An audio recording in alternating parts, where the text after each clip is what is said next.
예. 이번 시간에 이제 다시 기행문부터 들어가도록 합니다. 지난 시간까지 배웠던 우리 독해 지문에서 우리가 이제 각 파트별로 제가 이렇게 몇 작품씩만 했는데, 이제 오늘 배울 작품들은요, 기행문부터 해가지고 빠르게 치고 나가면서 우리 그 기출문제 풀이까지 마치는 걸로 하도록 하겠습니다.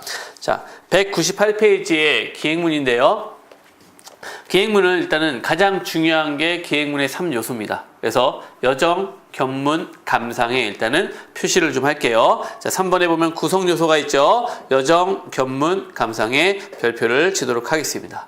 자, 거기가 가장 중요하고요. 일단은요. 자, 특징이 잠깐 볼게요. 2번에 여행 중 필자 자신이 직접적인 체험이 1인칭으로도 솔직하게 표현된다. 1인칭 표시해 놓고요.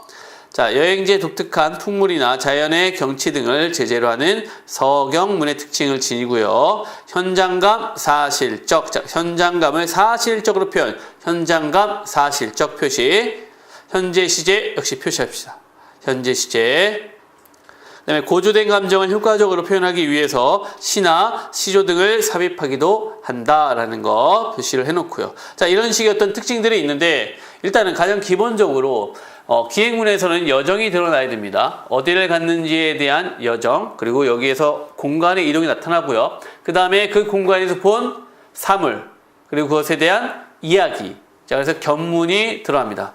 근데 기행문에서 뭐니 해도 가장 중요한 건 바로 감상입니다. 항상 기행문이라고 해서 여행지에 있는 정보를 객관적으로 전달한다 라고 한다면 그것은 그냥 안내문과 다를 바가 없겠죠. 그래서 기행문은 그런 그 여행지에 대한 정보에 있어서 가장 글쓴이가 느낀 감상의 핵심이라는 걸 기억하시고, 그 감상이 어떻게 드러나는지가 이 글에서의 포인트, 이렇게 생각을 하시면 항상 어렵지 않을 것 같습니다. 자, 보면은요, 기행문에서 이제 우리 한번 실제 사례를 통해서 한번 보도록 하겠습니다. 200페이지에 산정무안을 보도록 할게요. 시험에도 많이 나왔었고요. 이 지문이 쉽지는 않습니다. 왜냐하면 금강산을 여행하고 나서 쓴 글인데 굉장히 어렵게 또 막 비유적으로 감각적으로 썼기 때문에 처음에 우리말로 되어 있지만 우리말이 아닌 듯한 느낌을 가질 정도의 어렵고 난해했던 글이었던 걸로 여러분들 이제 아실 겁니다. 자, 한번 보세요. 산 전체가 요원 같은 화원이요, 벽공의 외연이 솟은 봉봉은 그대로가 활짝 피어오른 한떨기의 꽃송이다. 사는 때 아닌 때에 다시 한번 봄을 맞아 백화난만한 것일까? 아니면 불의의 신화에 이봉저봉 송두리째 붉게 타고 있는 것일까? 진종을 한 빡 빨아들인 해면같이 우러러볼수록 찬란하다. 자, 여기까지 한 문단의 내용을 봤을 때 일단은 공간은 어디입니까? 일단 금강산이라는 공간 안에서 보고 있는 건 산봉우리입니다. 그리고 붉게 물든 단풍입니다. 자, 본 것은 산봉우리와 붉게 물든 단풍인데 그것에 대한 표현이 어떻습니까? 다시 한번 보세요. 요원 같은 화원 표시. 요원 같은 화원. 그 다음에 한떨기의 꽃송이 표시. 그 밑에 백화난만 표시. 그 다음에 밑에 불의의 신화 표시. 그 밑에 자, 진종을 한 빡 빨아들인 해면 표시. 자, 이런 것들이 다 뭐예요? 비유입니다. 비유적 표현으로 단풍의 아름다움을 표현한 부분들이죠. 굉장히 다양한 표현 방식들을 통해서 단풍의 아름다움을 표현한 부분이라고 볼 수 있습니다. 그쵸? 그러니까 지금 보면은 딱 본 거는 두 가지밖에 없어요. 봉우리와 단풍. 근데 그것에 대한 표현이 굉장히 다양하다는 거. 그래서 이 작품이 뛰어난 작품이 되는 겁니다. 나와볼게요. 그림 같은 연화담, 수련폭을 완상하며 몇십 구비의 석계와 목잔과 철삭을 다파하고 나니 문득 눈앞에 막아서는 무려 300단의 가파른 사닥다리. 한 층계 한 층계 한사코 기어오르는 마지막 발걸음에서 시야는 일망무제로 탁 트인다.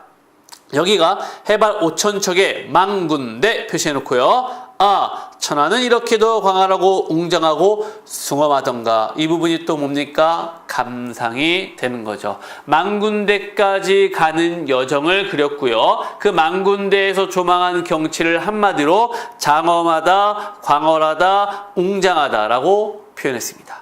자, 세 번째, 지금 이름도 정다운 백마봉은 바로 지오지간에 서 있고 내일 오르기로 예정된 비로봉은 단걸음에 건너뛸 정도로 가깝다. 그 밖에도 유상무상의 허다한 봉들이 전시에 할거하는 영웅들처럼 또 비유네요.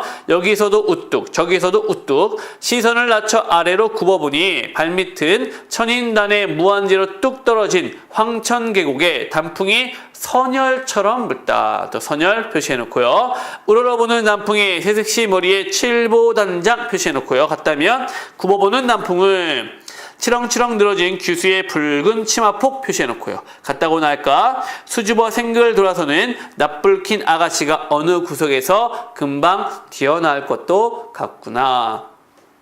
자, 이번에는 뭘 본 겁니까? 망군대에서의 주변 풍경을 바라봤습니다. 여전히 망군대에서 바라본 주변 풍경은 단풍으로 아름답게 물들어 있겠죠. 자, 망군대 오르기 전까지에 바라봤던 단풍의 모습과 위에서 바라본 단풍의 모습이 다르게 비유가 되었습니다. 한 폭의 치마폭 같다고도 비유했고요.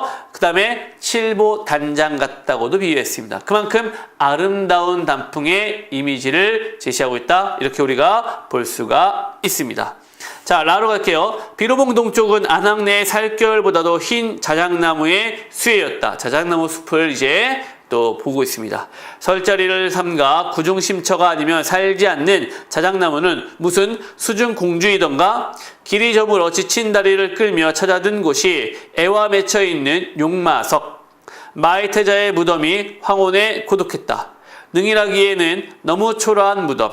철책도 상석도 없고 풍우에 시달려 비문조차 읽을 수 없는 화강한 비석이 오히려 처량하다. 자, 이젠 마이태자의 무덤에 왔습니다. 그 무덤의 분위기는 굉장히 쓸쓸하죠. 그 쓸쓸한 분위기를 묘사하고 있습니다.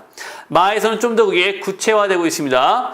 무덤가 비에 젖어 두어평 잔디밭 테두리에는 잡초가 우거지고 석양이 저무는 서녁 하늘에 화석된 태자의 애기 용마의 고영이 뭐하다? 슬프다. 자, 애기 용마의 고영 동그라미.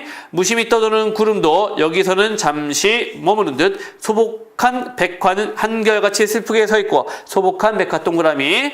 눈물 머금은 초저녁달이 중천에 서럽다. 초저녁달 동그라미. 자, 동그라미 친 대상들은 바로 객관적 상관물로서 감정이입의 대상들이 되겠죠. 바로 마이태자의 무덤을 바라보는 화자의 쓸쓸한 심리, 글쓴이의 쓸쓸한 심리가 투영되어 그렇게 사물의 정서를 투영시킨 감정이입의 기법이 쓰인 부분들입니다. 그만큼 분위기가 어떻다? 처량하고 쓸쓸하다, 안타깝다라는 마음이 드러나는 겁니다. 자, 천년사직이 남가일몽이었고 태자가 신지 또다시 천년이 지났으니 유구한 영겁으로 보면 천년도 수유던가 고작 70생에 희로애락을 싣고 각축하다가 한 움큼 부토로 돌아가는 것이 인생이라 생각하니 의지 없는 나그네의 마음은 암연히 수수롭다. 자, 마이태자의 무덤을 보고 그전까지 느꼈던 감정과는 다르죠. 금강산의 다른 곳을 봤을 때는 굉장히 막 예찬을 하고 이렇게 막 장엄한 것에 막 감격하고 이러고 있다가 마이태자의 무덤을 보고 나서는 다른 걸 생각하는 게 아니라 인생에 대한 생각을 했습니다. 인생 무상을 떠올리면서 참 안타깝구나, 서글프구나 이렇게 이야기를 하고 있는 겁니다. 그래서 금강산이라는 곳을 가서 바라본 것, 금강산에는 가장 흔한 게 바로 뭡니까? 봉우리죠. 금강산 찾아가자 일만이 추목 노래도 있지만 그 봉우리에 울긋불긋 핀 그 단풍들을 바라보면서 느꼈던 이 감정들이 기행문에 고스란히 드러나 있습니다. 그러니까 우리가 봤을 때 금강산에 거기 가면은 봉우리 모습이 이렇대더라 라는 것보다 야, 금강산 갔을 때 이런 느낌이 들었대, 이러이러한 모습이 들었대 라는 것이 더 많은 부분이에요. 그래서 우리는 기행문을 읽을 때 바로 글쓴이의 감상에 초점을 맞춰야 된다는 게 바로 이런 부분 때문입니다. 여러분, 시험에도 마찬가지입니다. 그런 부분들이 포인트가 되어서 시험에 나올 겁니다. 여러분들이 기행문을 읽을 때는 항상 감상에 집중해 주시기 바랍니다. 근데 그와는 약간 다른 작품이 하나 또 있습니다. 자, 3번 볼게요. 외국인의 눈에 비친 19세기 말의 한국. 자, 이 작품은요, 그런 감상보다는 약간의 그 사실적 묘사가 조금 더 많은 작품입니다. 자, 한국 식발리 보세요. 한국에서는 개울가 어디를 가나 평평한 돌 위에 쪼그리고 앉아 빨래하는 여자들을 볼 수 있다. 이들은 더러운 옷을 물에 담갔다가 건전에 쥐어찬 다음 평평한 돌 위에 올려놓고 납작한 방망이로 두드린다. 이에 앞서 나무째로 만든 잿물에 빨래를 흠뻑 적시기도 한다. 빨래가 끝나면 홍두깨에 빨래를 감아놓고 곤봉 모양의 방망이로 얼마 동안 짧고 빠르게 다듬이질을 하고 이어서 햇볕이 쨍쨍 비칠 때 널어서 말린 다음 쌀로 만든 풀을 살짝 먹인다. 이런 과정을 거치면 흔한 흰 무명천도 희뿌연 공단처럼 눈부시게 하얀색을 띠는데 그 흰 빛깔을 보면서 나는 항상 산상에서 거룩하게 변모한 예수의 광채 나는 옷을 두고 그 누구도 그렇게 희게 할 수 없을 만큼 심히 희어졌더라 라고 말한 마가복음서의 구절을 상기하게 된다. 자, 이 부분이 하나의 감상으로 볼 수 있죠. 이런 흰옷, 특히 겨울에 입는 흰 속옷 때문에 여자들이 아주 힘들고 끊임없이 노동을 하지 않으면 안 된다. 두루마기는 빨래를 한 다음에 매번 떴다가 다시 깨매야 하는데 긴 솔기죽 어떤 것은 풀로 붙이기도 하지만 그래도 대부분은 바느질을 해야 한다. 자, 빨래하는 과정을 객관적으로 묘사했습니다. 그리고 그 다음에는요. 자, 이불을 다시 뜯어갖고 바느질하는 모습. 근데 거기에는 어떤 표현을 썼습니까? 그렇죠. 여기에는 끊임없이 노동을 하지 않으면 안 된다라고 해서 여성들의 끊임없는 노동에 대한 약간 안타까운 시각, 부정적인 시각을 드러내고 있다라고 볼 수 있는 겁니다. 자, 나와볼게요. 한국의 농촌 여성들은 이 밖에도 온 가족의 옷을 직접 만들고 온갖 음식을 만들고 무거운 공이와 절구를 사용하여 별을 찍고 무거운 짐 보따리를 머리에 이고 장에 가며 물을 길어오고 먼 거리에 있는 밭에 나가 일을 하고 늦게 자고 일찍 일어나며 실을 잣고 배를 짠다. 게다가 이들은 예외 없이 아이를 많이 낳는데 아이가 3살이 될 때까지 젖을 먹인다. 농촌 여성들은 삶의 즐거움이 별로 없다고 말할 수 있다. 자, 여기서부터 묶을게요. 이들은 고된 가사의 일을 며느리에게 물려줄 때까지 그저 묵묵히 일만 하는 존재에 불과하다. 그들은 30에 벌써 50살을 먹어 보이고 40살이 되면 이가 거의 빠진다. 몸단장을 해야겠다는 생각마저도 아주 이른 나이에 잊어버리고 만다. 역시 한국 여성에 대한 글쓴이의 부정적 시각. 그러니까 외국인의 눈에서 보면요, 한국의 여성이 굉장히 불쌍한 거예요. 애는 무식하게 많이 낳지, 일은 많이 하지. 그러니까 이게 어떻게 사람이 살 짓인가. 30이 되면 벌써 막 할머니 같아 보이고요. 40이 넘어오면 이도 다 빠지고 이렇게. 근데 굉장히 이거는 과장적이죠. 네. 지금도 보면은 우리나라는 그때는 좀 약간 19세기에는 약간 이런 모습이 있을지 모르겠지만 지금은 나이 40 그래도 아직은 굉장히 젊어 보이는 축에 속하죠. 그렇죠? 최지우도 벌써 나이가 40살이 훨씬 넘었는데도 보면은 요번에 막 대학생으로 나오는 드라마도 나오고 그렇잖아요. 그러니까 이제는 우리나라 여성이 이제 그런 모습은 많이 없어졌었는데 사실 19세기에서도 모든 여성이 이런 모습은 아니었던 겁니다. 하지만 그 외국인의 눈에 봤을 때는 그 우리나라 여성들의 고된 삶이 그러니까 좋게만은 보이지 않았다는 얘기죠. 그렇기 때문에 부정적인 태도가 드러난 부분입니다. 그래서 기행문을 가지고 봤을 때는 항상 사실적인 부분이 있으면 그 뒤에 나오는 글쓴이의 주관적 생각, 이 부분들이 굉장히 중요하니까 여러분들 잘 봐주시길 바라겠습니다. 아시겠죠? 자, 그 다음에 불국사 기행과 그 다음 작품은 불국사 기행은요, 여러분이 한번 보시면 되겠습니다. 자, 그럼 이제 실용문으로 들어가도록 하겠습니다. 자, 이제 실용문을 보시면은요, 여러 가지의 글의 종류가 있습니다. 그 중에 일단 첫 번째, 기사문이 나옵니다. 기사문이라는 건 우리가 그 신문에서 나타나는 글들을 우린 기사문이라고 볼 수 있는데요. 자, 개념 보세요. 어떤 사건이나 상황에 관해서 객관적으로 서술하여 알리는 글이다. 특성에, 자, 1, 2, 3번에 별표 칠게요. 객관성, 간결성, 보도성. 자, 별표 쳐놓고 기억하시면 됩니다. 객관성, 간결성, 보도성. 또 신속성까지 하나 추가해서 여기 나와 있죠. 자, 3번의 구성 요소는 별표. 자, 항상 기사문에서의 이 구성 요소는 여러분이 꼭 기억을 하셔야 됩니다. 표제, 부제, 전문, 본문. 즉, 표제, 부제, 전문, 본문에서 무엇을 다루는지에 대해서는 여러분들이 꼭 기억을 하셔야 돼요. 자, 표제는 헤드라인이라고 합니다. 기사 내용을 압축하여 한 어구로 표현하는 것이다. 말하자면 그 기사의 제목이다. 옆에 써놓으세요. 주제 함축이라고요. 표제 안에는 항상 주제가 함축되어야 됩니다. 그 주제가 함축되는 표제를 잘 뽑아내야지만 바로 어떻습니까? 표제로서 적당합니다. 하지만 요즘 표제들은 참 자극적이죠. 내용과는 상관없이 일단은 클릭을 하게 만드는 제목을 많이 쓰기 때문에 요즘 그 기사문의 표제는 표제로 쓰일 기능을 많이 좀 잃어가는 것도 사실입니다. 하지만 정식 보도문 같은 경우에는 이 표제가 굉장히 중요하다는 거 기억하시고, 전문은요, 기사의 본문을 미리 골자만 골라 요약해 놓은 것. 자, 어디를 본문, 그 다음에 뭐 요약, 동그라미, 본문 요약입니다. 본문을 미리 요약해 놓은 겁니다. 표제 다음에 한 단락으로 쓰인 기사의 줄거리 또는 요약이다. 자, 육하 원칙 별표. 자, 전문이 바로 육하 원칙에 의해서 쓰게 됩니다. 본문 보세요. 리드 부분에서 요약된 기사를 구체적으로, 즉 전문에서 요약된 기사를 구체적으로 설명, 서술하는 부분으로 독자의 궁금증이 다 풀릴 수 있도록 자초 지정이 자세히 밝혀져야 한다. 이때 주의할 것은 본문의 작성은 더 중요한 일부터 시작하여 덜 중요한 일들의 순서로 써야 한다. 한마디로 기사를 볼 때 우리는 어떻습니까? 항상 그 핵심만을 보고 싶어 하죠. 그렇기 때문에 항상 처음에 중요한 게 먼저 나와야 됩니다. 처음에 중요한 게 나오고 덜 중요한 거 순서대로 가는 게 바로 기사문의 순서입니다. 해설은요, 기자의 의견, 즉 설명문으로 이거는 발전한다고 되어 있는데 해설은 바로 그런 내용으로 나타납니다.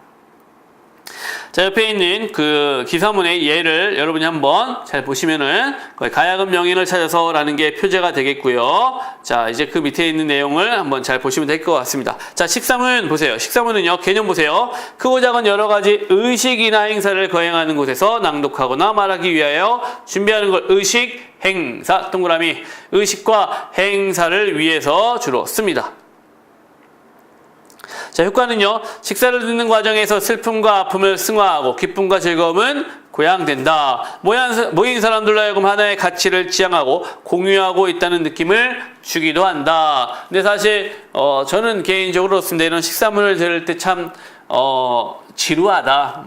그렇죠. 왜냐하면 그렇게 지루할 수밖에 없는 거죠. 어떤 행사에 왔을 때. 그래서 저는 그런 부분에 있어서는 이런 글 식사문보다는 좀 편안하게 얘기하는 게 더 설득력 있지 않을까라고 생각을 하는데, 막상 사람들이 그렇게 자연스럽게 이야기할 수 있는 사람들이 많지는 않거든요. 그렇기 때문에 항상 이렇게 글로써 써가지고 와서 읽게 되는 겁니다. 그러다 보니까 항상 그런 분위기는 좀 딱딱하기 마련이고요. 그런 특징, 식사문의 특징은 바로 의식을 위한 글입니다. 의식을 거행하게 된 의의를 강조하고요. 감정을 고조시키기 위한 글이고요. 진행 방식에 따라 즉흥적인 연설로 행하는 연설식 식사와 준비된 문장을 읽어서 행하는 낭독식 식사 두 가지가 있습니다. 자, 종류의 별표.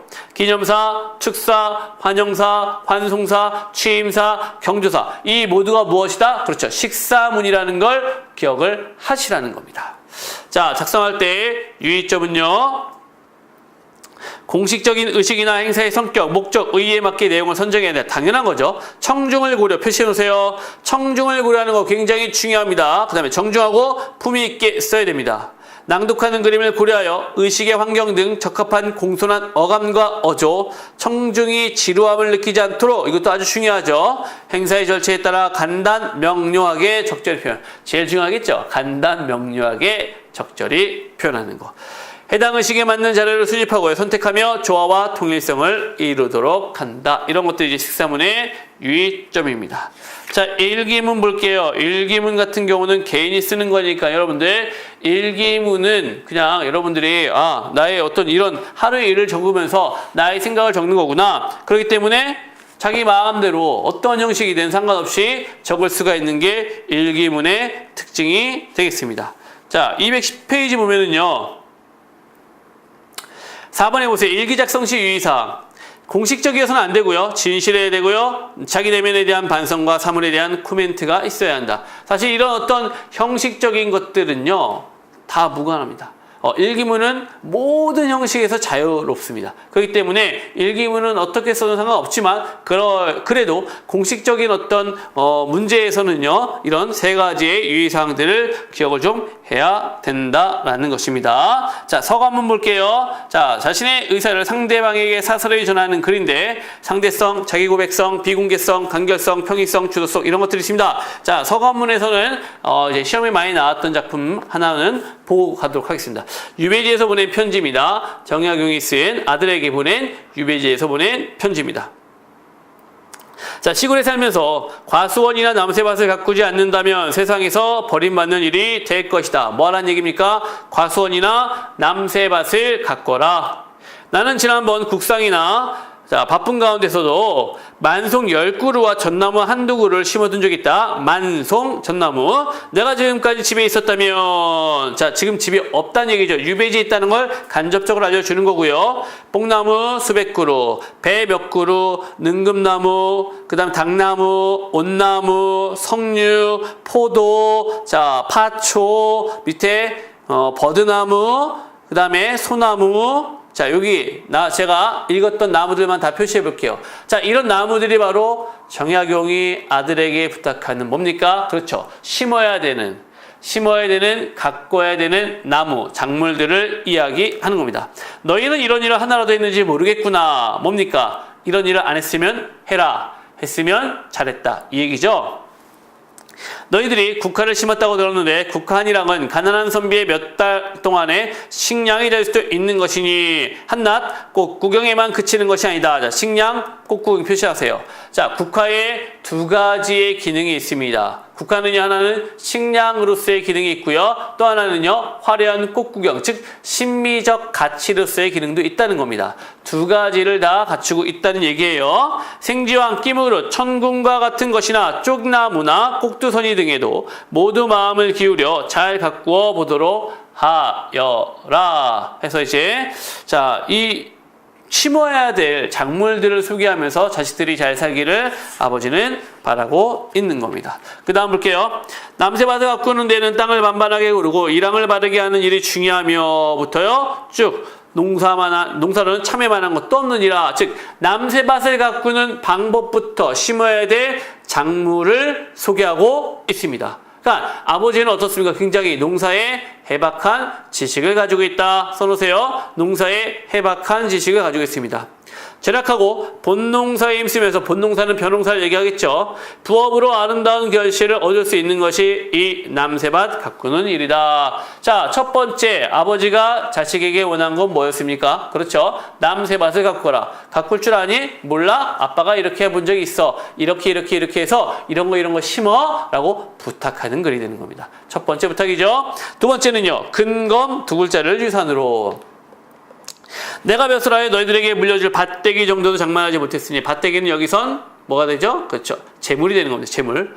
오직 정신적인 부적 두 자를 마음에 지녀 잘 살고 가난을 벗어날 수 있도록 이제 너희들에게 물려주겠다. 너희들은 너무 야박하다고 하지 마라. 한 글자는 근이고 또 한 글자는 검이다. 이 두 글자는 좋은 밭이나 기름진 땅보다도 나은 것이니 일생 동안 써도 다 닳지 않을 것이다. 자, 근검 두 글자를 물려준다는 얘기입니다. 첫 번째, 부지런함이란 무엇을 뜻하는가 하면서 부지런함에 대해서 얘기하는데, 오늘 할 일을 내일로 미루지 말며 아침 때 할 일을 저녁 때로 미루지 말며 쭉까지 어디요? 맨 마지막 이런 걸 부지런함이라 한다까지 보면 부지런함에 대한 내용을 얘기하는데요.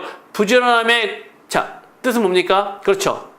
오늘 할 일을 내일로 미루지 마라. 그 다음요. 자기가 맡은 책임은 자기가 다 해라. 이 두 가지입니다.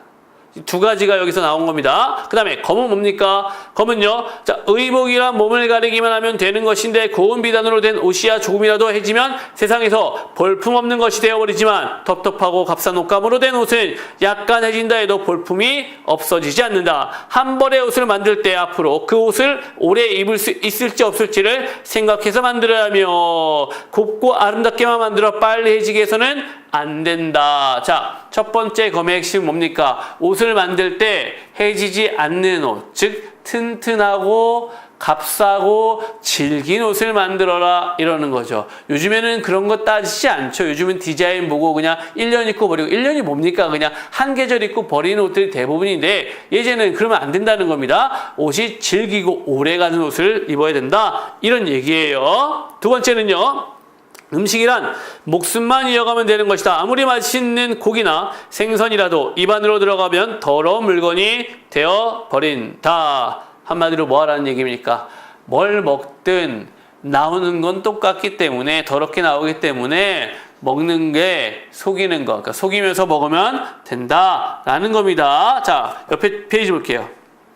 한 가지 속일 수 있는 일이 있다면 그건 자기의 입과 입술이다. 아무리 맛없는 음식도 맛있게 생각하여 입과 입술을 속여 잠깐 동안만 지내고 보면 배고픔은 가셔서 굶주림을 면할 수 있을 것이니 이러해야만 가난을 이기는 방법이 된다. 그러니까 돼지고기 먹으면서 오늘 한우가 부드러운데 이렇게 생각하면서 먹으면 한우가 된다는 얘기입니다. 미국산을 먹어도 오늘 한우가 대단해? 한우가 된다는 얘기고요. 그렇죠? 그러니까 생각하기 나름이라는 겁니다. 우리는 그 생각하기 나름인 그런 음식을 굉장히 어떻습니까? 막 비싸고 고급진 어떤 그런 음식을 먹어야지만 괜찮을 거라고 생각하고 이러는데 그러지 않다는 얘기죠. 그래서 검의 두 번째는요, 바로 뭡니까? 바로 음식입니다. 첫 번째는 의복, 두 번째는 음식이었습니다.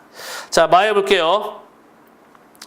금년 여름에 내가 다산에서 지내며 상추로 밥을 싸서 덩이를 삼키고 있을 때 구경하던 옆 사람이 상추로 싸먹는 것과 김치 담가 먹는 것은 차이가 있는 겁니까?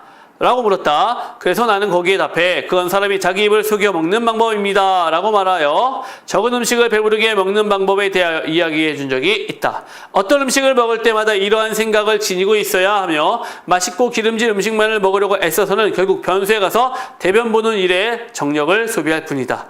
그러한 생각은 당장의 어려운 생활 처지를 극복하는 방편만이 아니라 귀하고 부유하고 복이 많은 사람이나 선비들이 집안 다스리고 몸을 유지해가는 방법도 된다. 근과 검, 이 두 글자 아니고는 손을 댈 곳이 없는 것이니 너희들은 절대로 명심하도록 하라. 그리고 근과 검을 명심하기를 당부하는 편지 글이었습니다. 그렇죠? 그렇기 때문에 이런 내용이 여기서 나타났다. 그러니까 이 편지 글은요, 어떤 안부를 묻는다거나 그 아버지의 어떤 소식을 전하려고 했던 것보다는요, 유배지에서 아들을 걱정하는 아버지의 마음이 두드러졌던 내용이었다고 보면 되겠습니다. 그래서 아버지 없이 살아갈 자식들이 걱정이 되어서 아버지가 어떻게 하면 이 세상을 잘 살아갈 수 있을까라고 생각하고 거기에 맞는 해결책을 제시해 준 거였죠. 그래서 남새밭을 가꾸고 과수원도 잘 가꾸고 그 다음에 근과 검 두 글자를 마음에 깊이 새기면서 살아가면은 더 이상 어려움은 없을 것이다 라고 얘기하는 것이 이 글의 핵심이었습니다. 자, 그 다음에 5번에 방송보도문이 나와 있죠.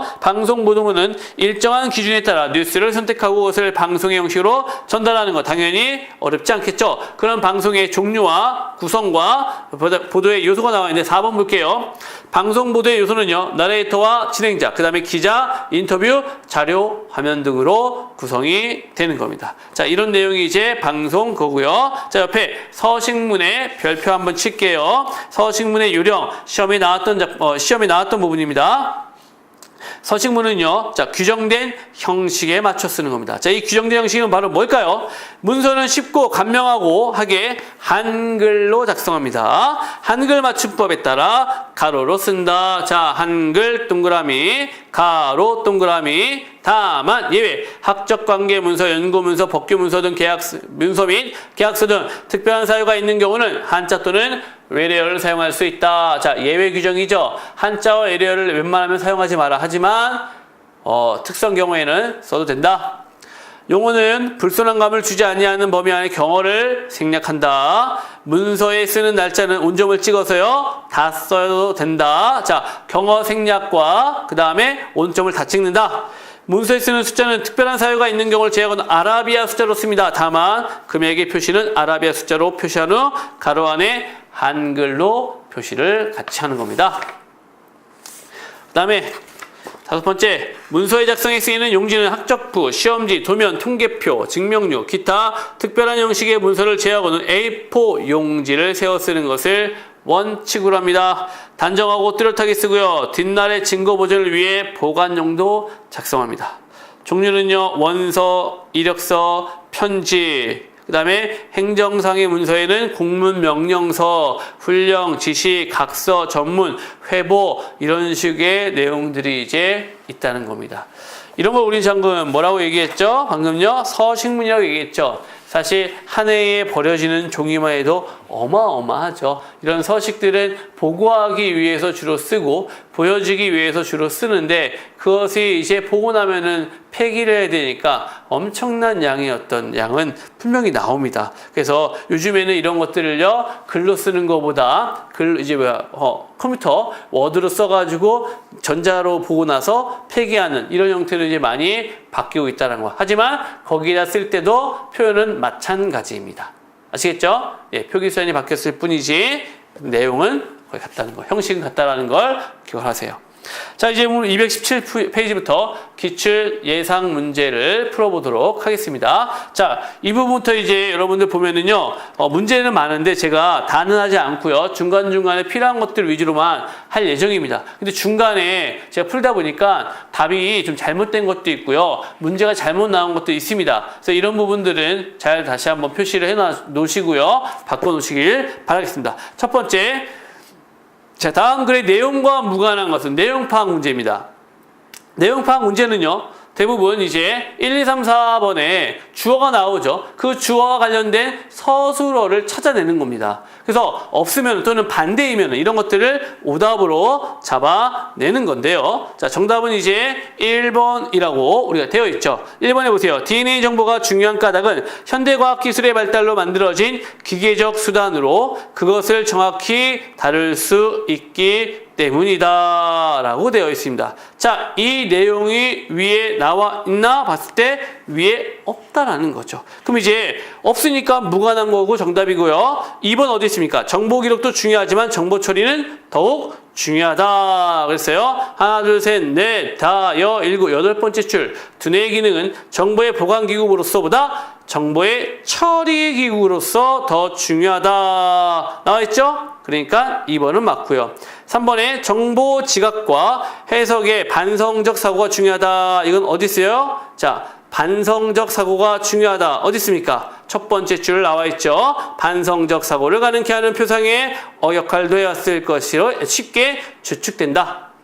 4번, 핵산도 진화하며 인간 문화 정보도 진화한다. 밑에서 네 번째 줄 나와 있습니다. 그렇죠? 자, 이런 식으로 위에 있는 글에 내용이 없으면 틀리는 겁니다. 아주 쉽게 여러분들 그냥 단순하게 찾으세요. 찾으면 답이 보입니다. 이번에 읽고 난 후에 반응으로 적절한 것을 그랬습니다. 이거는 결국 이 글의 핵심이 무엇이냐를 찾는 문제와 동일하다고 볼 수 있습니다. 텔레비전은 어른이나 아이 모두 함께 보는 매체이다. 더구나 텔레비전을 보고 이해하는 데는 인쇄 문화처럼 어려운 문제 해득력이나 추상력이 필요 없다 하면서 자, 네 번째 줄. 이 때문에 오늘날의 어린이나 젊은이들에게서 어른에 대한 외포나 존경을 찾는 것은 쉽지 않은 일이다. 전통적인 역할과 행동을 기대하는 어른들이 어린이나 젊은이의 불손, 거만, 경망, 무분별한 반사회적 행동에 대해 불평하게 되는 것도 이런 이유 때문일 것이다. 자, 결국 텔레비전을 통해서 많은 것을 배우고요. 그렇기 때문에 어른들에 대한 공경이 예전 같지는 않다라고 하고 있습니다. 그래서 3번에 전자미디어는 사회체제의 크고 작은 변화를 유발하는 거, 그렇죠? 이전과는 달리 어떤 어른들을 공경하지 않는 행태가 나타나고 있다라는 것이 바로 여기서 드러나는 겁니다. 자, 3번. 다음 글의 제목으로 가장 적절한 거. 제목은요, 주제를 함축하는 겁니다. 제목은 주제를 함축하는 거예요. 자, 그래서 첫 번째 줄 볼게요. 우리는 비극을 즐긴다 표시. 그 밑에는 바로 뭡니까? 사례. 그리고 1문단 밑에 두 번째 줄. 그것은 마치 눈물로 스스로의 불안, 고민, 고통을 씻어내는 역할을 한다는 것이다. 니체는 좀 더 심각한 견해를 갖는다. 자, 이때 심각한 견해라는 건 1문단의 내용을 바탕으로 하는 거죠. 결국 핵심은 1문단의 첫 번째 줄. 우리는 비극을 즐긴다. 자, 비극을 즐긴다라는 게 중심 문장이기 때문에 그 비극의 어떤 뭡니까? 즐기는 이유가 무엇인지가 바로 밑에 나열됐다고 보면 되겠죠. 그래서 정답이 2번이 되는 겁니다. 주제가 어디에 있는지, 중심이 어디 있는지 반드시 봐야 된다는 겁니다. 자, 4번. 다음 글의 전제로 가장 적절한 것. 전제 동그라미. 전제는 그 글을 맞게 하기 위한 하나의 조건을 얘기하겠죠. 먼저 이루어져 있어야 될 조건입니다. 말로 표현되지 않으면 우리의 생각은 꼴 없이 불분명한 덩어리에 지나지 않는다. 기호의 도움 없이는 우리가 두 생각을 똑똑히 그리고 한결같이 구별하지 못하리라는 것은 철학자나 언어학자나 다 같이 인정하는 바이다. 자, 언어가 나타나기 전에는 미리 형성된 관념이 존재할 수 없으며 어떤 생각도 분명해질 수 없다. 자, 여기에서 핵심은요, 언어는 반드시 뭐예요? 존재를 해야 되고요. 그것을 통해서만 생각이 나타날 수 있다. 정답 3번요. 그래서 말과 생각은 일정한 관련이 있다. 마지막 줄에 나왔었잖아요. 언어가 나타나기 전에는요, 이런 형성된 관념이 존재할 수 없었다라고 했으니까. 그렇죠? 5번 갑니다. 자, 다음 글에 나타난 인간의 행동 양식과 거리가 가장 먼 것은 그랬어요. 자, 여기는요, 행동 양식이 무엇인지를 먼저 찾아야 되겠죠? 우리는 무엇이 옳은가를 결정하기 위해 다른 사람들이 옳다고 생각하는 것이 무엇인지를 알아보기도 한다. 이것을 사회적 증거의 법칙이라 한다. 이 법칙에 따르면 주어진 상황에서 어떤 행동이 옳고 그른가는 얼마나 많은 사람들이 같은 행동을 하느냐에 의해 결정된다고 한다. 다른 사람들이 하는 대로 행동하는 경향은 여러모로 매우 유용하다. 일반적으로 다른 사람들이 하는 대로 행동하면, 즉 사회적 증거에 따라 행동하면 실수할 확률이 그만큼 줄어든다. 왜냐하면 다수의 행동이 올바르다고 인정되는 경우가 많기 때문이다. 그러나 이러한 사회적 증거의 특성은 장점인 동시에 약점이 될 수도 있다. 이런 태도는 우리가 주어진 상황에서 어떻게 행동해야 할 것인가를 결정하는 지름길로 사용될 수도 있지만, 맹목적으로 이를 따르게 되면 그 지름길에 숨어 기다리는 불로소득자들에 의해 이용당할 수도 있기 때문이다. 자, 이것은 어떤 겁니까? 많은 사람들, 다수의 의견을 따르는 인간의 행동에 대해서 뭐 하는 거예요? 부정적으로 생각하는 거죠. 자, 그러면 1번 보세요. 같은 속도로 달리다가 속도 위반 범칙금을 냈다. 이런 사람들 많이 있습니다. 그렇죠? 두 번째, 검색 우선순위에 따라 인터넷 뉴스를 본다. 이것도 남이 검색해 놓은 거 순서대로 보는 거고요. 4번도요. 구석진 곳이라도 주차장에 차가 많은 식당을 찾는다. 왜? 많은 사람들이 먹어야 맛있는지, 맛집이라고 생각을 하고 들어간다는 얘기입니다. 이건 어느 정도 비슷하죠. 그렇죠? 근데 3번에 보세요. 순위는 발품을 팔아 값이 가장 싼 곳에서 물건을 산다. 이거는 다른 사람들이 많다라는 것보다는 자기가 스스로 노력해서 원하는 것을 얻어낸 거기 때문에 3번은 해당이 되지 않습니다. 6번에 다음 글의 요지로 가장 적절한 것은 그랬습니다. 자, 첫 번째 줄에 신문이 진실을 보도해야 한다는 것은 새삼스러운 설명이 필요 없는 당연한 이야기다. 네 번째 줄에 그런데 이러한 준칙을 강조하는 것은 기자들의 기사 작성 기술이 미숙하기 때문이 아니라, 자, 밑줄 칠게요. 이해관계에 따라 특정 보도의 내용이 달라지기 때문이다. 자신들에게 유리하도록 기사가 보도되게 하려는 외부 세력이 있으므로 진실 보도는 일반적으로 순환의 길을 걷게 마련이다. 신문은 스스로 자신들의 임무가 사실 보도라고 말한다. 그 임무를 다하기 위해 신문은 자신들의 이해관계에 따라 진실을 왜곡하려는 권력과 이익 집단, 그 구속과 억압의 논리로부터 자유로워야 한다. 자, 우리나라의 가장 큰 대기업이라고 하면 여러분들 다 알 겁니다. S그룹. 근데 그 S그룹이 어떤 그 신문사에만 저거를 광고를 주지 않는 거예요. 왜 그러느냐? 바로 그 신문사에서 자기네 어떤 그 약점, 허점, 그 다음에 잘못된 점을 지적하는 글을 썼다는 얘기입니다. 참 비열하죠? 그렇게 되다 보니까 신문들이 눈치를 볼 수밖에 없는 거죠. 대기업의 눈치를 보고 광고주의 눈치를 보면서 사회 비판적인 기능을 잃게 되고요. 오히려 그들의 광고판으로 전락하는 모습을 보여주고 있다는 겁니다. 그래서 그러면 안 된다. 진실을 보도해야만 한다라는 것을 말하고자 하는 거죠. 그래서 1번에 진실 보도를 위하여 구속과 억압의 논리로부터 자유로워야 한다. 그렇죠? 기업이나 이런 정부로부터 자유로워야 됩니다. 지난번에 한 번은 대통령님께서 나라에서 이제 나라의 그 광고를 낼 때 한 신문사만 빼가지고 논란이 됐었죠. 그때도 이제 그거 비판하는 기사를 냈다고 해서 뺐는데 그렇게 치졸하면 안 되죠. 그러니까 약간 그런 부분들이 있다는 얘기입니다. 진실을 보도하기 위해서는 그만큼 눈치 봐야 될 사람들이 많은데 그걸 보지 않고 볼 수 있는 용기가 필요하다. 이 얘기를 하는 겁니다. 7번.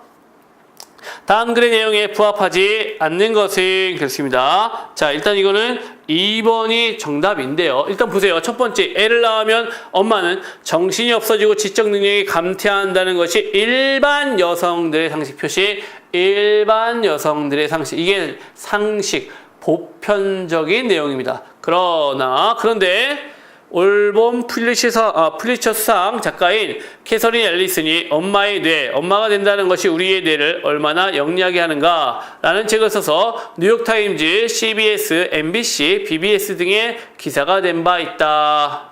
자, 이건 뭐예요? 반박 내용이죠.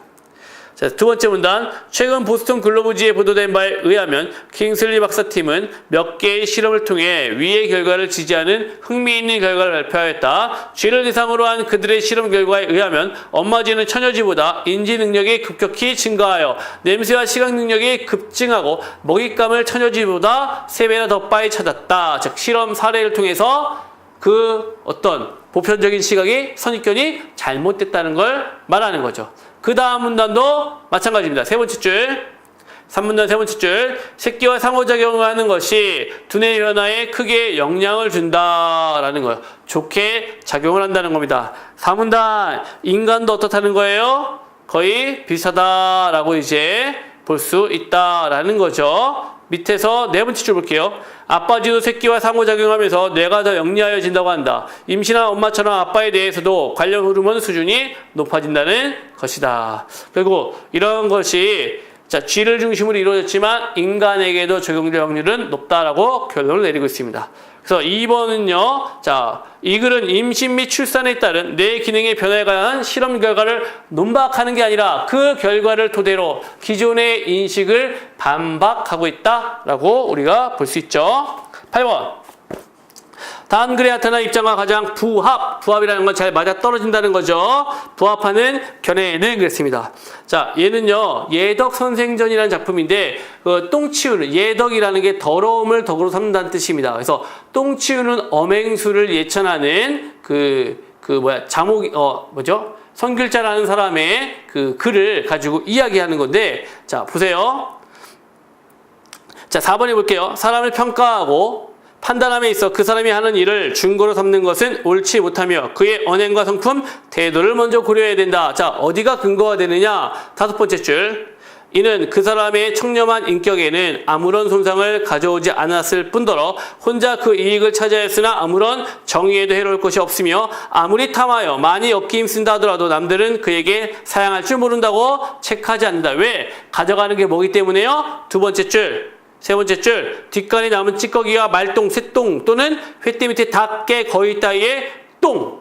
어떻습니까? 남이 싫어하는 것. 그러니까 아무리 많이 가지려고 해도 사람들이 욕하지 않고요. 그를 더럽다고 무시하지도 않는다는 얘기입니다.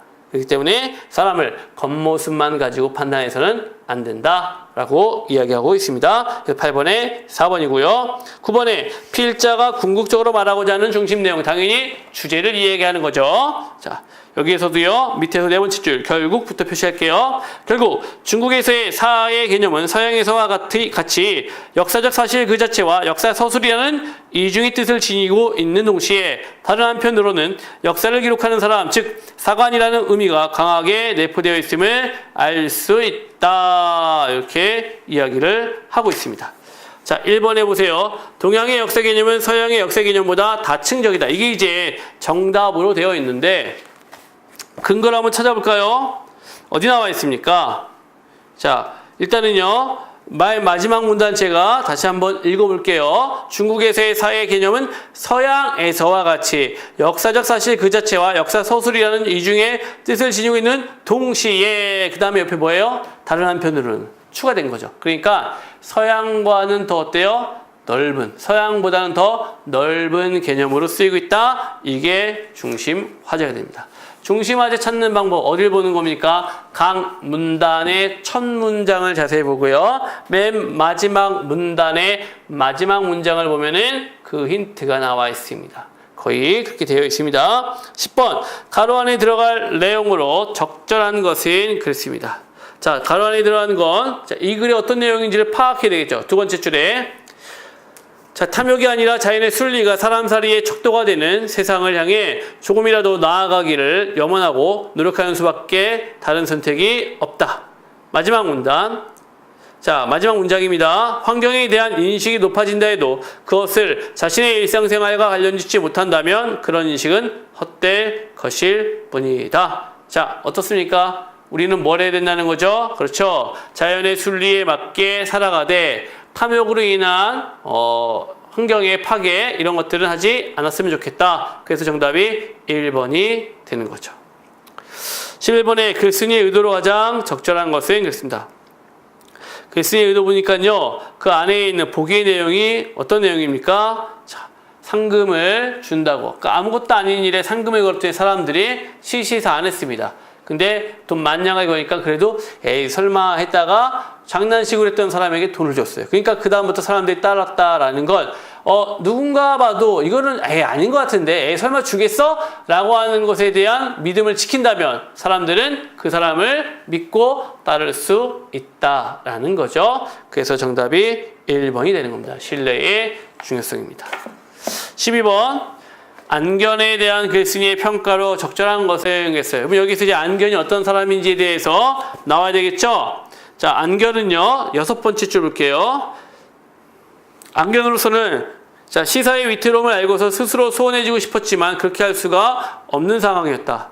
그러다가 하루는 공자가 연시에서 용매목을 사다 놓고는 급히 안견을 불러 먹을 갈아서 그림을 그리게 하는데 없어진 거죠. 그리고 안견의 옷 속에서 나왔습니다. 이것만 봤을 때 안견은 굉장히 부정적인 인물입니다. 그렇죠? 남의 물건을 도적질하는 부정적인 인물인데 이러한 인물이 결국 마지막 극적 반전을 이룹니다. 뭡니까? 맨 마지막에 보니까 안견만은 유독 이 일 때문에 화를 면하였으므로 사람들이 그제야 비로소 그를 이상하게 여겼다.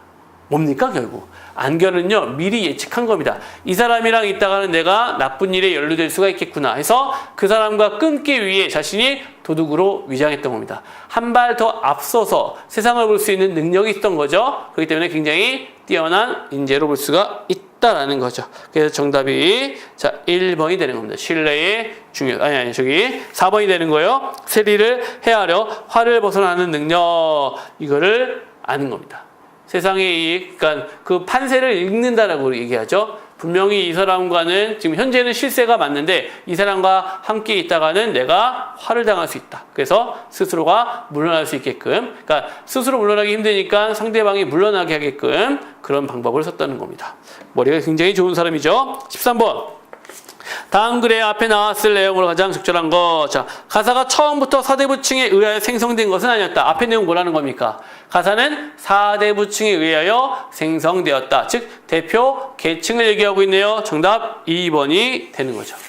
어렵지 않죠? 자, 14번에 필자 생각에 부합하지 않는 것을 그랬습니다. 자, 이거는요, 맨 마지막 문장 보세요. 이처럼 예민한 지명 문제는 학계의 목소리로 남겨두는 것이 좋다. 즉, 정부는요, 그걸요, 굳이 구분해서 스스로 부를 필요가 없다라고 얘기를 하는 겁니다. 그래서 정답이 1번이고요. 허균이 궁극적으로 말하고자 한 바, 자, 유죄로는요, 많이 배웠었죠. 옛날에 어진 인재는 보잘것없는 집안에서 많이 나왔었다. 그리고 자, 밑에, 자, 여기 보면은, 공업, 범중업이 재상일 때 이런 공업, 자, 범중업, 진간과 반양기, 사마양저, 위청, 이런 사람들은 다 뭡니까? 그렇죠. 능력이 굉장히 뛰어난 인물이죠. 신분은 천하지만 능력이 뛰어난 인물입니다. 그렇기 때문에 이런 인물들을 등용하는 것이 중요하다. 한마디로 신분을 없애고 차별 없이 등용하는 것이 필요하다는 걸 이야기합니다. 정답이 3번입니다. 16번에요. 중심생각으로 적절한 것은 그랬습니다. 자, 이는요 밑에 있는 보기가 잘못되어 있어요. 여러분들이 풀다가 깜짝 놀랐죠? 잘못되어 있습니다. 그럼 우리는요 중심생각만 한번 밑줄 쳐볼까요? 그렇죠. 이 문단에 있습니다. 이 문단 맨 마지막 줄 갑니다. 그 상황 속에서 문화와 경제는 서로 도움이 되는 보완적 기능을 하게 되었다. 즉 문화와 경제가 예전에는 어떻습니까? 독자적인 영역을 유지했던 겁니다. 이 문단 첫 번째 줄 보면은요, 지금까지 산업사회에서 문화와 경제는 독자적인 영역을 유지했다는 거야. 그런데 그러나부터가 중요하고요. 그 밑에 줄 뿐만 아니라 표시. 그러나와 뿐만 아니라, 그러나부터 중심 내용이고, 뿐만 아니라니까 그 내용을 포함해서 더. 그렇기 때문에 마지막에 핵심이 나와서 정답이 이제 여기에는 없습니다. 마지막 문장을 여러분들이 주제 써놓으세요. 원래 답은요, 불러는 드릴게요. 문화와 경제는 서로 간에 도움이 되는 상생의 기능을 하게 되었다. 문화와 경제는 서로 간에 도움이 되는 상생의 기능을 하게 되었다. 이게 답이었습니다. 원래 기출문제 답은 그겁니다. 17번 통계를 통해 추론할 수 없는 것 그랬습니다. 자, 4번에 캥거루족이 늘어나는 것은 젊은이들의 직장을 구하기가 점점 어려워지고 있기 때문이다. 자, 캥거루족이 늘어나는 이유 어디 있습니까? 보기 안에 있어요, 없어요? 보기 안에는요, 캥거루족이 증가한다라고만 얘기했지, 그것이 왜 그런지에 대해서, 자, 나오는 거 보면은 이제 뭐 인구에 대한 내용도 나오고요. 그쵸? 하지만 공부에 대한, 직장에 대한 이런 내용은 지금 나와 있지 않네요. 그렇기 때문에 정답이 4번입니다. 캥거루족 요즘 엄청 많죠. 그쵸? 사회적 문제라고 생각하고 이제 많이들 지원한다고 하는데 쉽지는 않을 것 같습니다. 집값이 워낙 올라서 따로 집을 소유하는 것 자체가 되게 힘들어지고 있는 현실이죠. 자, 18번, 19번, 20번, 21번, 22번, 23번, 24번까지 각각 다 단순한 문제들입니다. 한번 쭉 눈으로 훑으세요. 자, 25번에서 27번 보세요. 이것도 이제 나왔던 기출문제들을 토대로 만든 문제인데 기미독립선언서입니다. 일단 얘는요. 자, 25번 너무나 쉬운 거죠. 2번. 그 다음에 26번에 1번이고 27번에 2번. 이거는 보시면 될 것 같습니다. 전에도 얘기했지만 기미독립선언서는요. 다시 한번 나오기는 할 수도 있겠지만요. 일단은 상당히 오랜 기간 동안 쉽게 출제가 안 되었기 때문에 쉽지 않을 거란 얘기입니다. 자, 28번에요. 밑 출신 부분과 뜻이 통하는 것을 이거는 이제 고식지계에서 미봉지책 그래서 언발의 오줌 누기 이런 것들로 이야기를 할 수가 있습니다. 29번 주제를 알맞은 거 역시 이것도 3번이 여러분들 보시면은 알 거고요. 자, 30번도요. 기억은 신천지가 바로 광복된 우리나라를 얘기합니다. 광복된 우리나라를 얘기하기 때문에 그 신천지가 해당되는 게 3번에 그날이 오면 그날 표시해놓고 바로 광복, 조국의 광복의 날을 얘기합니다. 31번에 한자가 바르지 않은 거 이런 문제도 나오니까 여러분들 잘 보셔야 돼요. 자, 일주는 왼쪽에 써놨습니다. 자, 그 일주로 바꿔 놓으시고요. 32번 기억의 전제로 알맞은 건 나는 일찍이 우리 독립정부의 문지기가 되기를 원할 거니와. 자, 바로 뭡니까? 나는 독립정부의 문지기가 되어도 괜찮아. 왜? 나라가 해방만 될 수 있다면. 나라가 독립할 수만 있다면 나는 그게 괜찮아. 즉 개인의 이익보다는 누구? 바로 국가의 이익이 우선이 되고 있다라는 거. 2번이 정답이죠. 33번은요. 논설문입니다. 내용이 논설문이에요. 그 논설문이기 때문에 2번이 정답이 되는 거죠. 논설문의 목적. 독자의 생각이나 행동의 변화를 촉구한다. 설득을 목적으로 하고 있죠. 34번. 자, 문단의 내용을 제대로 요약한 것은 자, 2번으로 되어 있는데 2번이 아니라 정답 4번입니다. 책에 대한 관심이 적은 것 같다라고 첫 번째 줄 나와 있죠. 그게 답이잖아요. 그래서 정답이 4번입니다. 제대로 요약한 건 4번입니다. 35번에 밑줄 친 기억에서 리을의 한자 표기가 옳지 않은 거. 자, 이거는 2번 왼쪽에 나와 있으니까 보시고요. 36번. 강조하고자 하는 것은 그렇습니다. 자, 정답은 5번입니다. 자, 찾아볼게요. 어디에 있습니까? 외래 문화의 주체적 수용. 어딨죠? 자, 두 번째 문단 볼게요. 귤이 회수를 건너면 탱자가 된다는 말이 있다. 예전에 남의 문물이 해동에 들어오면 해동 문물로 변화했다. 그러나 그것은 탱자가 아니라 진주였다. 그런데 근래에는 반드시 그렇지만 않은 것 같다. 남의 것이 들어오면 탱자가 될 뿐 아니라 내 귤까지 탱자가 되고 마는 것 같아 안타까울 때가 있다. 한마디로 뭐예요? 우리가 외래 문화에 어떻게 그냥 푹 빠져든다는 얘기죠. 무조건 무비판적인 수용을 나타내고 있는데 그러면 안 된다. 주체적으로 수용할 필요가 있다라는 걸 말하고 싶은 겁니다. 자, 37번 정기문 작성 시 주의할 점이 아닌 거 역시 미화하면 안 됩니다. 38번에 형식 나왔고요. 39번에 자, 아까 배웠던 유배지에서 보낸 편지 궁극적으로 전달하고자 하는 것 아까 뭐였죠? 자, 얘는요 앞에 배웠던 내용에서 좀 다른 부분이죠. 자, 얘는요, 뭐라고 얘기하냐. 밑에서 두 번째 줄. 그러다가는 마침내 네 번째 등급으로 떨어지고 말 것이 명확하냐 하니 무엇 때문에 내가 그 짓을 하겠느냐. 자, 여기서는 어떻게 하라는 얘기예요? 응? 자, 그러니까 한마디로 편지를 써서 잘 봐달라고 얘기를 해서 한번 해봐라. 이 얘기입니다. 근데 하지만 이거는 비굴하면서 어떻게 보면은 비굴하면서 이익을 쫓는 거가 되겠지만 만약에 거절하면 뭐가 되는 거야? 비굴하기도 했고 이익도 없고 정말 최악이라는 겁니다. 그것 때문에 이렇게 얘기하는 겁니다. 40번 밑줄 부분이 궁극적으로 의미하는 것은 바로 뭡니까? 역시 주제를 말하는 건데 주제 파악, 궁극적으로 의미하는 거. 자, 그건 사람이 자기 입을 속여 먹는 방법입니다. 왜 그런다 그랬어요?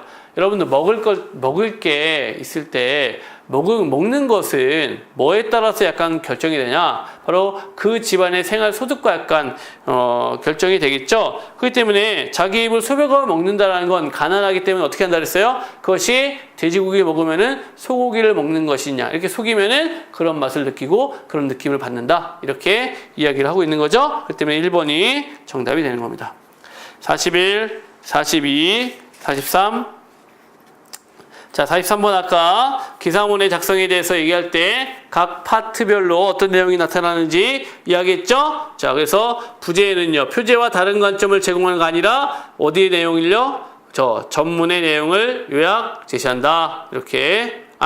죄송합니다. 부제는요, 표제의 내용을 포함하는 그런 내용이 되어야 된다라고 얘기했었죠? 자, 44번과 45번. 자, 위와 같은 글을 쓸 때 유의할 사항이 아니고 기행문의 특징을 묻는 거죠. 그래서 전문적인 고증을 굳이 할 필요는 없다라고 얘기했고요. 동일한 대상끼리 묶은 것도 보면은 어렵지 않습니다. 5번이 된 겁니다. 46번 다음 글은 다음에 어느 것을 이야기한 것일까 그랬어요. 자, 여기에도 포인트는요, 맨 마지막 줄 나와있죠. 다시 500리를 건너 한라산이 되었다고 한다. 한라산의 생성설이죠. 한라산의 생성설. 47번 적절하지 않은 거. 자, 아까 했던 작품이죠. 그렇죠? 산정무한입니다. 자, 2번에 산은 속세와 대립되는 공간으로 이해된다. 여기는 그런 말이 전혀 없었습니다. 서리적 표현 어디 있습니까? 뭐뭐 하는 것일까? 뭐뭐 하는 것일까? 나오죠? 화자가 산에서 느끼는 감정 굉장히 많았죠? 점층적인 희열감 드러나는 거 맞다고 보고요. 세련된 비유와 묘사로 해서 세련된 비유와 묘사로 대상을 시각적 이미지로 구조했다. 그렇죠? 굉장히 아까 꾸밈을 해주는 말들이 많았다고 이야기할 수 있습니다. 48번에 이거는 책 교과서의 내용, 우리 산정무한의 내용을 자세히 읽었거나 그걸 알고 있으면 어렵지 않게 풀 수 있는 문제였고요. 49번 남포등의 역할은요, 문제 답이 잘못됐습니다. 3번이 아니라 1번입니다. 과거 예상의 매개체죠. 왜? 남포등을 만지면서 옛날을 떠올리고 있으니까. 50번의 3번은 문학 용어죠. 기사문에서는요, 함축성을 쓰면 안 되겠죠. 그 다음 51번에 뉴스 출처 밝히는 거 어디요? 전문이라고 얘기했습니다. 유의할 점이 아닌 거 역시 주장과 근거는 논설문이 되는 거고요. 53번 광고문의 특징은요, 모방심리 자극이죠. 그쵸? 나는 꼭 뭐뭐 아이스크림을 사가지고 갑니다. 뭐뭐 아이스크림 우리 아이들이 너무 좋아해요. 그러니까 아빠들 나도 오늘 사가야 되나? 이렇게 우리가 좀 약간 세뇌된 것도 있어요. 그 일요일은 뭐죠? 일요일은 짜파게티 있잖아요. 그거 이거 말하면 안 되나? 짜띠띠띠. 자, 이거를 우리는 항상 CF에서 보다 보니까 일요일날 이렇게 쇼핑을 딱 갔을 때 그게 눈에 보여요. 그런 식으로 어떻게 보면 세뇌가 되는 거죠. 약간 뭐라 그러지? 모방 심리를 자극하는 CF라고 볼 수가 있는 겁니다. 54번도요. 여기서 보면은 따라하는 것, 이걸 비판하는 거죠. 그러니까 아주 우아하고 이런 거는 지금 보면은 그걸 따라한다는 얘기입니다. 그래서 친구 따라 강남 간다는 거, 주체성이 없는 걸 이야기하는 거고요. 자, 55번 볼게요. 다음 글의 주장과 같이 만들어진 광고 카피가 아닌 것은 그랬습니다. 자, 한마디로 뭐 하라는 얘기입니까? 기존의 형식을 탈피, 기존의 틀을 깨라는 얘기입니다. 그래서 4번에 이거는 기존의 틀과 유사하죠. 나머지는 어때요? 깼죠? 샐러드는 먹는데 마신다고 표현했고요. 빛으로 요리하라고 표현했고요. 차도 이 맛을 안다. 차가 기름을 넣었을 때 차를 의인화해가지고 표현했습니다. 특이한 표현들입니다. 56번에 가로 안에 가장 알맞은 것. 볼게요. 오늘날의 생산자는 소비자가 실제 필요한 물건을 생산하는 것이 아니라 그들의 욕구와 욕망을 자극하는 물건을 생산한다.